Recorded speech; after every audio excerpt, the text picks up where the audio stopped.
Hi everyone, this next video is about Gmail. Choose your inbox type, the advanced tab, which is formerly labs, and other settings tweaks. Thought this was a good video to start with as far as talking about training with Gmail, because choosing your inbox type will really dictate your workflow coming in as far as the emails coming in, and it'll help you distinguish how you are going to react to messages or what you're going to do with the messages once you get them. And then the advanced feature just kind of fit here is in terms of you can turn different lab features on and off that allow you to enhance your Gmail, or at least try a few things that help with your workflow. So once you get your inbox type, then you maybe add a few advanced formerly labs features. And then the other settings tweaks are really things that you can add in to they're really things that once you add in, they become a mainstay for your use of Gmail.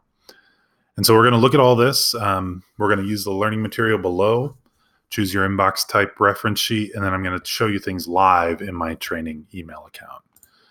So first and foremost, we're going to go down here to choose your inbox type. So you have to decide, do you want to prioritize messages automatically? That's using the priority inbox. Do you want to categorize email, tabbed inbox? Or do you want to show several inboxes in one view?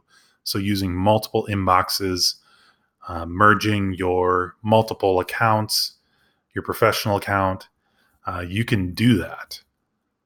I'm not sure I would do that as far as that last one is. The last one goes, the multiple inboxes.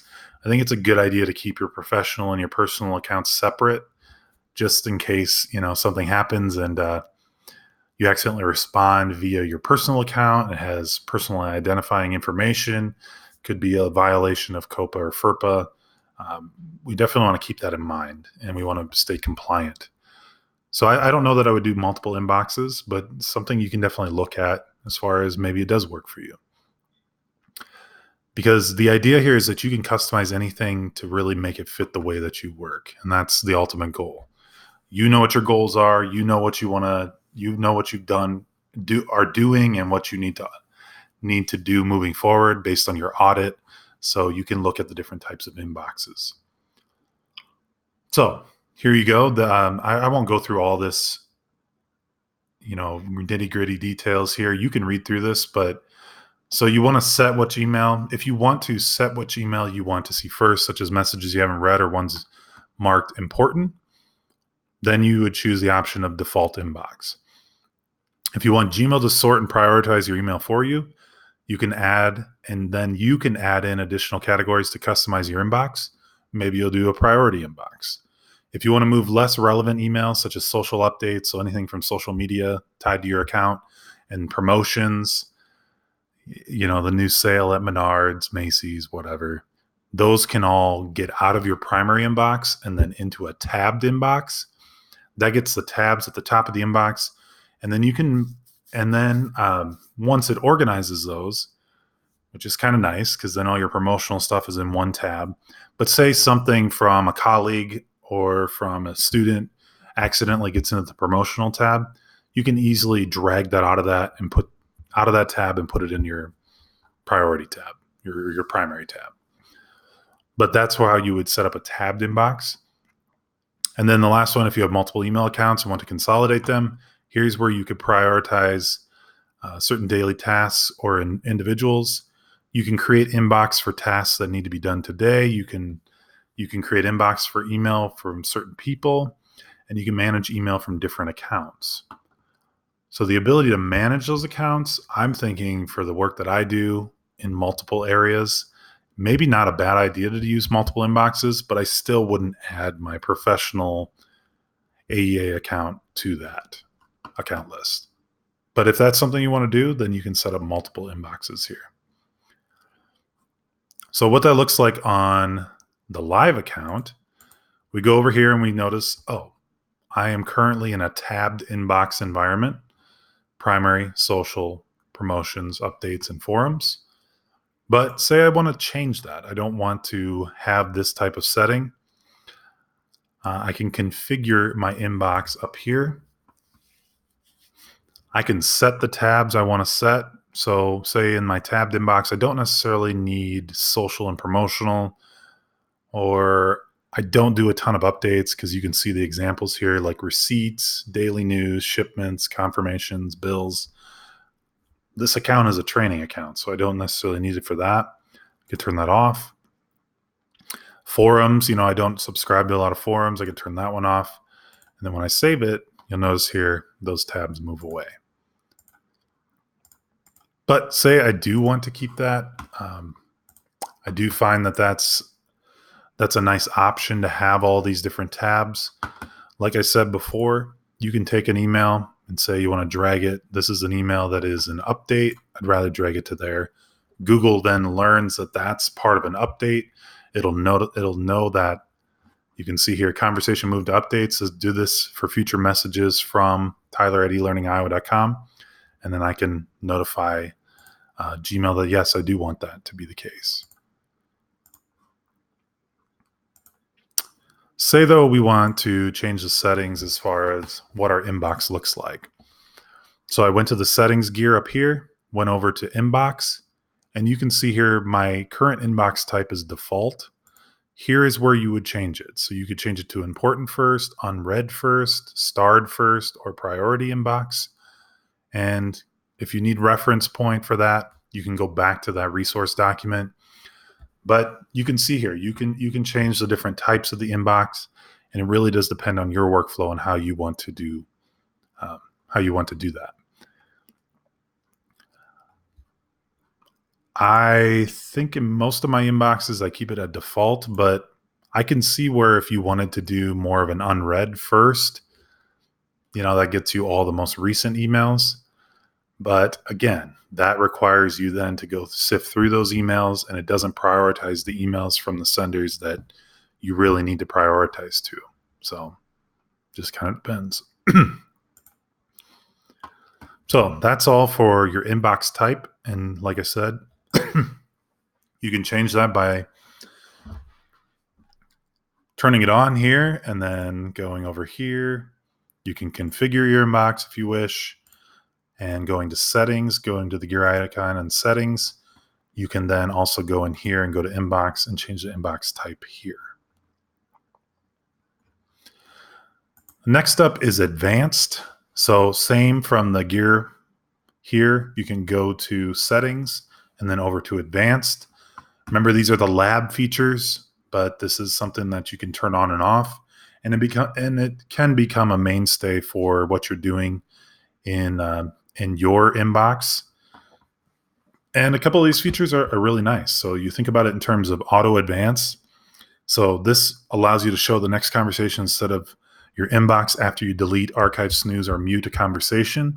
So if you have your emails coming in, you've set up labels, you've set up filters, and now it's just the most important email that you need to get through.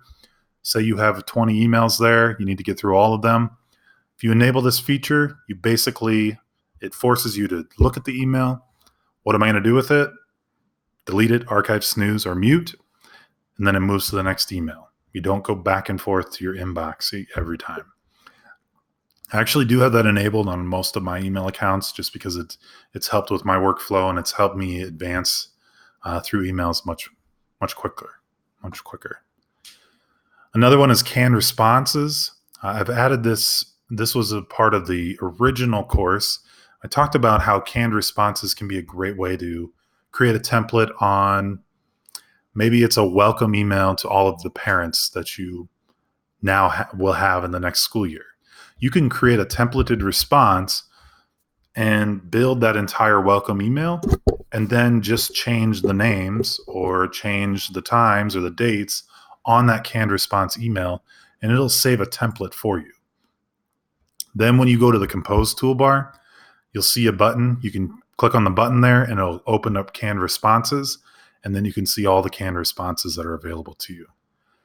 I know that's kind of hard to show you because I don't have any canned responses, but if that's something you want to further explore, please let me know and I will get an extra video out to you showing you that. You can enable custom keyboard shortcuts. I don't use this currently, but you can certainly do that. So if you're a big shortcuts person, you could basically create your shortcuts for compose, forward, reply. You could do all those shortcuts. Here's where you could add in your multiple inboxes. Here's where you can do the preview pane. You can preview, so it basically allows you to toggle on and off the ability to view your messages side by side with the message list. So it's kind of interesting. You have all of your emails on the left-hand side here, and then the opened email would be right on the right-hand side. That might be a good workflow tip for you to explore. So then you can see, I have all these emails to do, but I'm going to work on this one specifically, and then auto advance, as you are responding to them. You can see that as a nice way to advance through your emails. You can move the chat box if you wish. You can add the unread message icon, show how many unread messages are in your inbox with a quick glance at the Gmail icon on the tab header. So that would be up here.